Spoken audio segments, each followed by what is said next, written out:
Olá, querido jovem adventista, seja bem-vindo a mais um estudo da lição jovem Mensagens.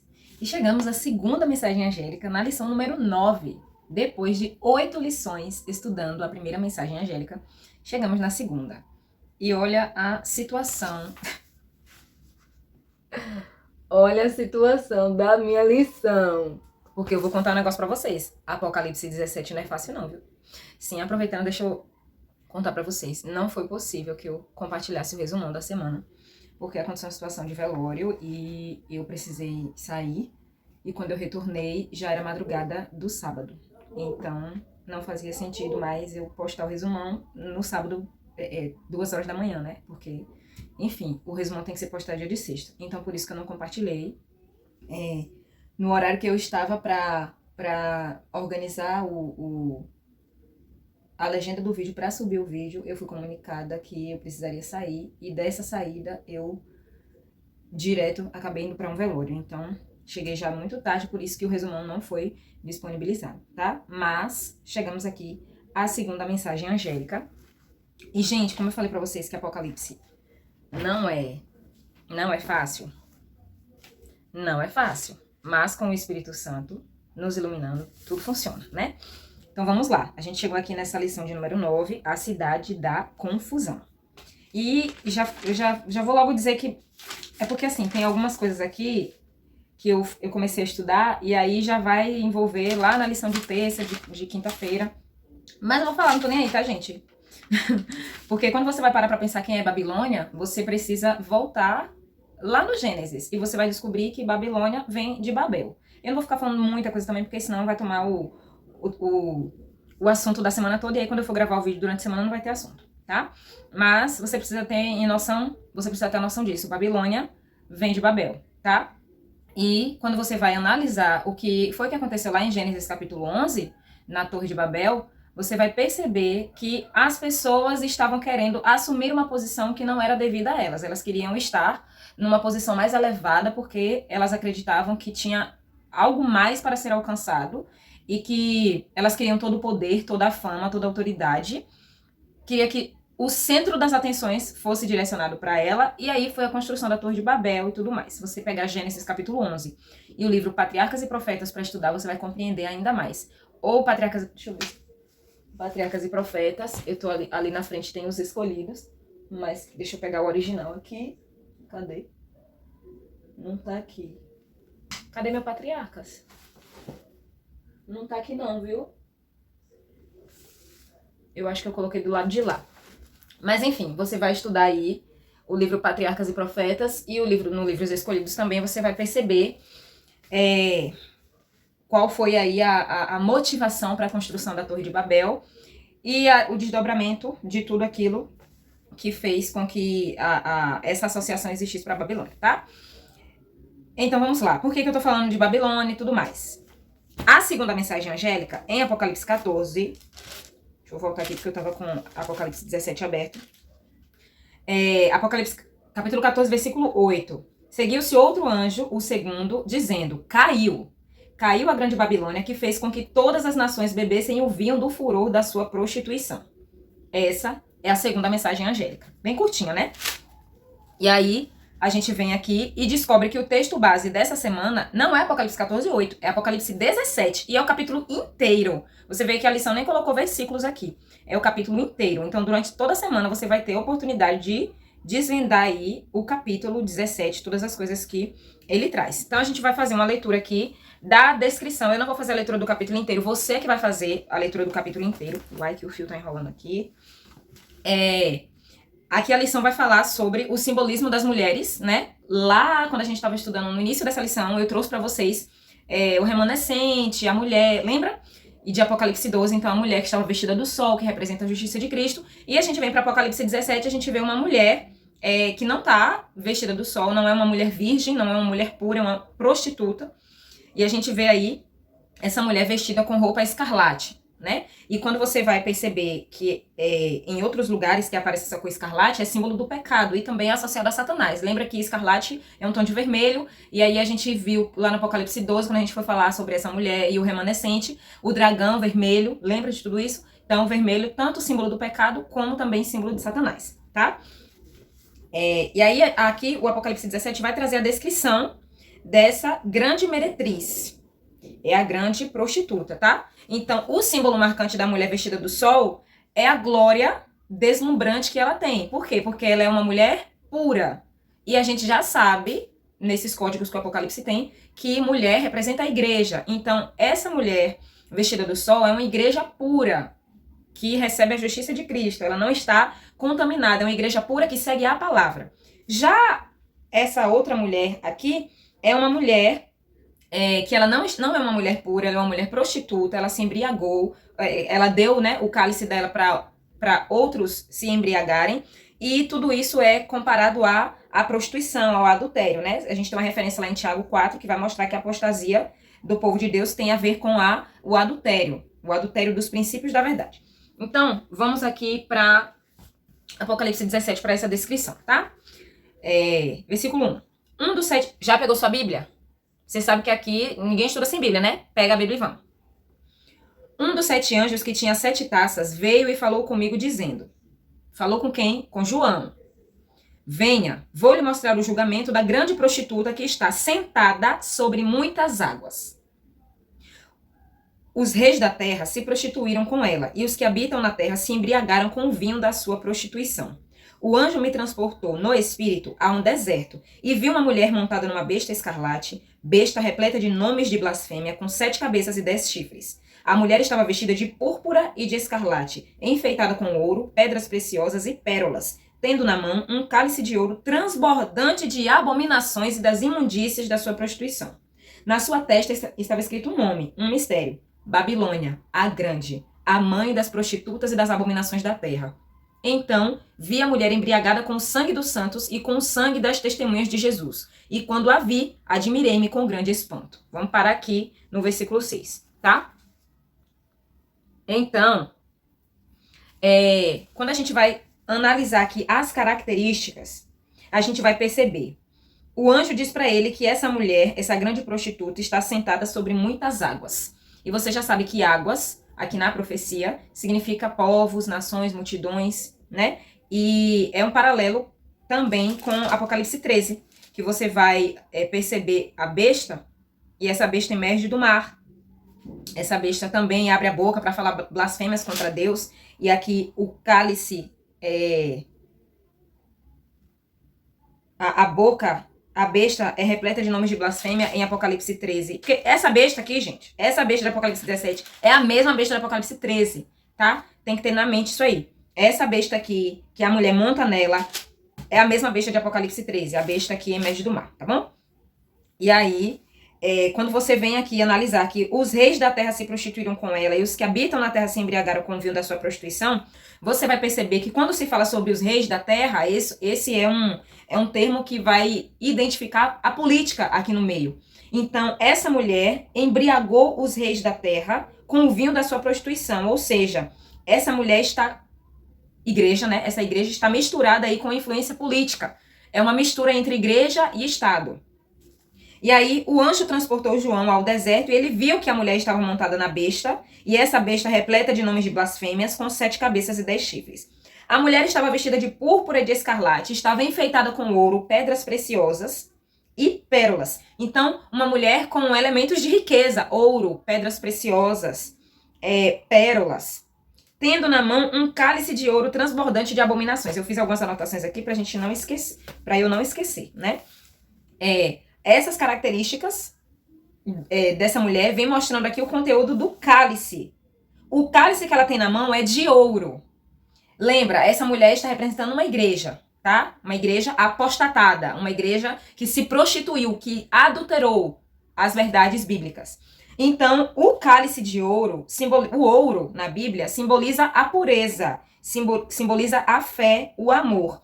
Em Tiago, capítulo 2, versículo 5, e em Gálatas, capítulo 5, versículo 6, você vai encontrar essas referências de que o ouro representa a pureza, a fé e o amor. Então, esta mulher, ou seja, esta igreja que segura um cálice de ouro, esse ouro que simboliza a pureza, é só da boca para fora. Porque esta mulher que tem na mão esse cálice de ouro, aparenta seguir a pureza, aparenta seguir as doutrinas puras, aparenta seguir a Bíblia. Mas este cálice de ouro, ele transborda de abominações. Transborda.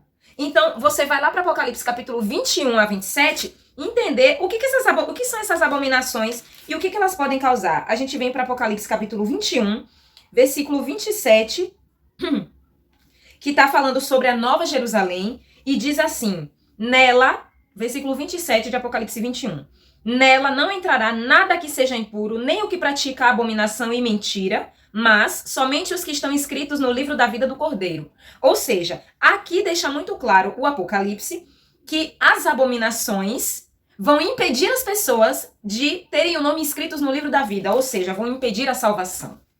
Então, quando você observa que o conteúdo do cálice transborda a abominação e imundícia da prostituição, esse conteúdo do cálice retira da pessoa que está com ele, que vai se embebedar com este cálice, a oportunidade de salvação.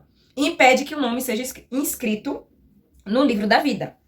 E aí, na testa desta mulher, está escrito um mistério. Babilônia, a grande, a mãe das prostitutas e das abominações da terra. Quem é mãe, tem filhas. E quando você vai perceber que Babilônia tem filhas, Babilônia a grande é a igreja mãe, ou seja, Roma, que é a igreja mãe, eu vou falar bem abertamente, gente, porque quando você vai entender o capítulo 17, o versículo 9, que vai falar que as 7 cabeças são 7 montes nos quais a mulher está assentada, se você for estudar o QR Code que tem aqui, ó, esse QR Code que tem aqui na lição de domingo, você vai direto para um artigo do Centro de Pesquisas de Ellen White, que vai falar sobre a queda da grande meretriz, vai deixar muito claro que é Roma, tá? E aí, aqui, o versículo 9 vai falar, 7 cabeças são 7 montes nos quais a mulher está sentada. Você vai pesquisar, por exemplo, a moeda do Império, da época do Império Bizantino. Tem lá uma mulher sentada sobre 7 colinas e na moeda está escrito Roma. Então, bem claramente, é Roma, tá? Aqui. Então, quando você vai analisar o que está escrito na testa, é Babilônia a grande, a mãe das prostitutas e das abominações na terra. Então, essa mãe das prostitutas, ela dita a prostituição dos princípios da palavra de Deus. A mãe ordena e as filhas obedecem. Então, quando você vai perceber aqui que Babilônia é a grande, é a mãe, e ela se prostitui, e ela dá a beber aos reis da terra o cálice da sua prostituição, das suas abominações, e quando a Bíblia vai falar aqui sobre adultério, sobre prostituição, é quando se mistura a verdade com o erro, tentando formar falsas doutrinas. Toda mãe que dá a regra para o filho obedece, certo? Então aqui, quando Babilônia é chamada de a mãe das prostitutas, significa que ela tem filhas que também se prostituíram. E quando você vai analisar aqui que esta mulher é igreja, Roma como a igreja mãe, ela ditou algumas regras contrárias à palavra de Deus, e todas as igrejas que seguem os princípios que Roma ditou, elas são também filhas da prostituição. Então, por exemplo, algumas das doutrinas que a Bíblia diz que é de um jeito e Roma disse que era de outro. A Bíblia vai dizer que a alma morre. Roma não. Roma vai dizer que a alma é imortal. A Bíblia vai dizer que existe um fogo preparado para o diabo e seus anjos, e infelizmente aqueles que aceitarem as doutrinas falsas também vão queimar nesse fogo, mas que esse fogo não é eterno, que esse fogo vai queimar e vai destruir todas as coisas. Aí vem Roma e traz a doutrina do tormento eterno, de que vai ficar um fogo queimando. A doutrina do inferno, que vai ficar lá para sempre queimando. Não é bíblico isso. Aí vem a Bíblia para dizer que Deus é nosso mediador, que Jesus é o nosso mediador entre Deus e o homem, que Jesus é nosso advogado. Aí vem Roma dizer que não, que você precisa confessar seus pecados ao sacerdote porque ele é o seu mediador. Ou vem dizer que o São Pedro pode ser mediador, que Maria pode ser mediadora. E misturar aí, fazer uma contrafação é redundância, né? Contrafazer os princípios da palavra de Deus. Aí vem a Bíblia e diz, o sábado é o dia do Senhor que deve ser guardado. Aí vem Roma e diz, não, a santidade é do domingo. E aí a Bíblia vem dizer pra você, olha, você não pode orar pelos mortos, porque os mortos de nada sabem. Aí vem Roma e diz assim, não, a oração pelos mortos é válida. E diversas outras doutrinas que você vai perceber que Roma introduz, e tudo isso é contrário à palavra de Deus. Então todas as igrejas que seguem essas doutrinas de santidade ao domingo, e eu tô falando de igrejas protestantes, igrejas evangélicas, igrejas que professam seguir a Bíblia, mas na verdade não seguem. Igrejas que rejeitam os 10 mandamentos, porque Roma disse assim, não, os 10 mandamentos não, a gente vai fazer uma alteração aqui porque não é bem desse jeito. Isso aí é coisa do Antigo Testamento. sabe? Então, todas as igrejas que se dizem cristãs, que se dizem protestantes, evangélicas, na verdade não são cristãs coisíssima nenhuma, porque não estão seguindo os princípios diretos da palavra de Deus. Roma veio e prostituiu e adulterou a palavra de Deus, e estas pessoas adulteram também porque seguem estes princípios que são falsos, doutrinas falsas. Então, essas abominações que a mãe, a grande meretriz, dá aos reis da terra para beber, são essas falsas doutrinas, e ela embebeda os reis da terra com essas doutrinas. E todos aqueles que bebem desse vinho, Apocalipse 14 vai deixar muito claro. A grande Babilônia fez com que todas as nações bebessem o vinho do furor da sua prostituição. Então ela vai embebedar a todos com essas falsas doutrinas. Eles vão ficar embebedados, eles vão ficar fora de si. Então, a gente vê de forma muito clara aqui que as filhas de Babilônia são estas igrejas atuais. Porque, gente, quando tá falando de Babilônia aqui, você tem que ter uma noção clara. A Babilônia como cidade, como império, não existe mais. Quando João escreveu aqui o Apocalipse, que foi um livro escrito no primeiro século, Babilônia já tinha caído. Babilônia caiu em 539 a.C. Então, quando João vai falar de Babilônia aqui, ele está falando da Babilônia espiritual. Ele não está falando mais da cidade de Babilônia, nem do Império Babilônico. Ele está falando da cidade da Babilônia espiritual, da confusão religiosa que Babilônia é e que vai se tornar no final dos tempos. No fim do tempo do fim, a gente está vendo o tempo do fim, mas o fim do tempo do fim ainda não chegou, vai chegar. Então aqui, Babilônia é a cidade da confusão espiritual, certo? Confusão religiosa de forma espiritual. Não está mais se referindo a Babilônia, cidade ou império, porque ela já caiu, tá? Aqui a Babilônia é espiritual. Então, todas as igrejas atuais que seguem essas falsas doutrinas contrárias à palavra de Deus, ou seja, a guarda do domingo, que a alma é imortal, que a gente tem que fazer confissão ao sacerdote, que os 10 mandamentos eles não têm vigência, e diversas outras crenças que não são fundamentadas na Bíblia, elas são filhas de Babilônia, certo? Então, elas são prostitutas, igrejas que se prostituíram, ou seja, as doutrinas falsas, meu Deus, o celular tem 5%, vai descarregar, já vou terminar esse vídeo. As doutrinas falsas, igrejas que deixam as falsas doutrinas adentrarem as suas práticas religiosas e elas passam a viver acreditando nessas falsas doutrinas. O povo de Deus, representado pela mulher pura, é o povo que segue estritamente a palavra de Deus e não se deixa misturar com falsas doutrinas. Então a igreja representada por essa mulher vestida de escarlate, sobre muitas águas, montada sobre a besta, é essa mulher adúltera, prostituta, que prostituiu a verdade, que fez com que a verdade se misturasse com a mentira e agora criou falsas doutrinas.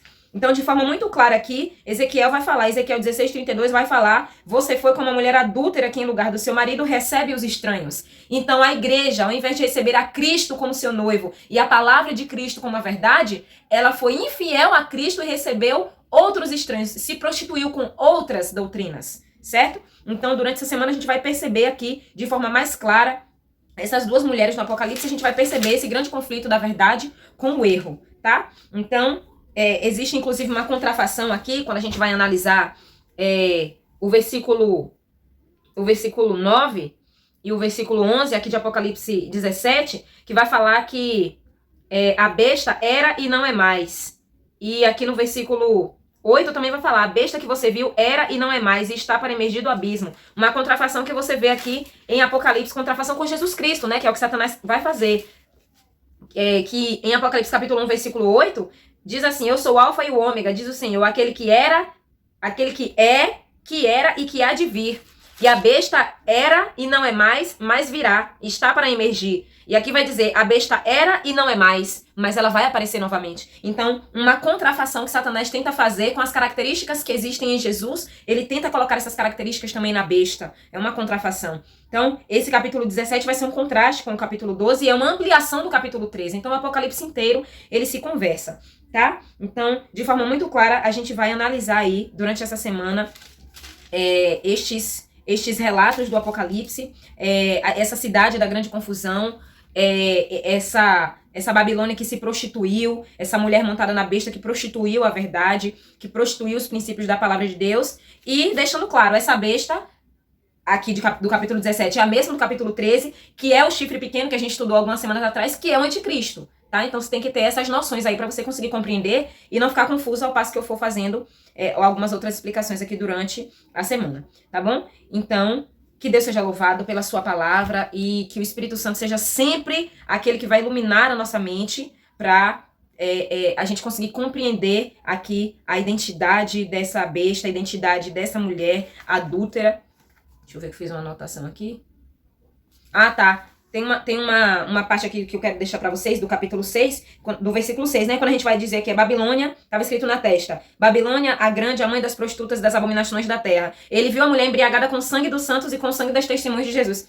Eu lembrei agora, é mais uma característica que deixa claro pra gente que é Roma, gente. Porque na Idade Média, quem foi a igreja que perseguiu todos os cristãos e matou um monte de inocente e chamou muitos cristãos de hereges porque estavam defendendo a palavra de Deus ao invés de se curvarem a outro tipo de adoração? Foi Roma, gente. Então, de forma muito clara aqui, a mulher estava embriagada com o sangue dos santos e com o sangue das testemunhas de Jesus. A matança dos cristãos, a perseguição dos cristãos, quem foi que fez? Foi Roma. Então, de forma muito clara. E isso também faz a gente pensar aqui no Apocalipse capítulo 16, versículo 4, versículo 4, 5 e 6, que é quando a terceira praga for derramada. Olha o que diz aqui o Apocalipse. O terceiro anjo, Apocalipse 16, versículo 4. O terceiro anjo derramou a sua taça nos rios e nas fontes das águas, e eles se transformaram em sangue. Então ouviu o anjo das águas, dizendo: Tu és justo, tu que és o que eras, o santo, pois julgaste estas coisas. Versículo 6. Porque derramaram sangue dos santos e de profetas, também lhe deste sangue para beber. É o que merecem. Então, na terceira praga, quando a terceira praga for derramada, aqueles que derramaram sangue dos santos, aqueles que derramaram sangue dos profetas, o que é que eles merecem? Beber também sangue. Então, as águas dos rios e das fontes das águas vão se transformar em sangue. Então, de forma muito clara aqui, a gente percebe a mulher se embriagou com o sangue dos santos e deu esse cálice das abominações a todos os reis da terra para beberem. Então, olha, de forma muito clara, você percebe aqui Roma, e lá na terceira praga, quando ela for derramada, estes vão merecer o quê? Beber o sangue daqueles que eles derramaram. Daquelas pessoas que eles mataram, né? É uma referência aqui. Eles derramaram tanto o sangue dos santos e dos profetas de Deus, que eles vão beber sangue também. Então, as águas se transformarão em sangue, tá? Então, ao longo da semana, a gente vai trazendo aqui mais complementos. Não deixem, gente, de estudar o complemento que o próprio Domingo traz aqui, ó, que é esse QR Code. Se você apontar a câmera no Google Lens, abre o Google Lens no seu celular e você consegue apontar a câmera para o QR Code e vai direto nesse artigo para você estudar aí a grande meretriz de forma bem clara. É um artigo, não é grande, ele é bem explicativo, você vai conseguir compreender bem, tá bom? Então, que Deus nos abençoe e até o vídeo de amanhã, segunda-feira. Tchau!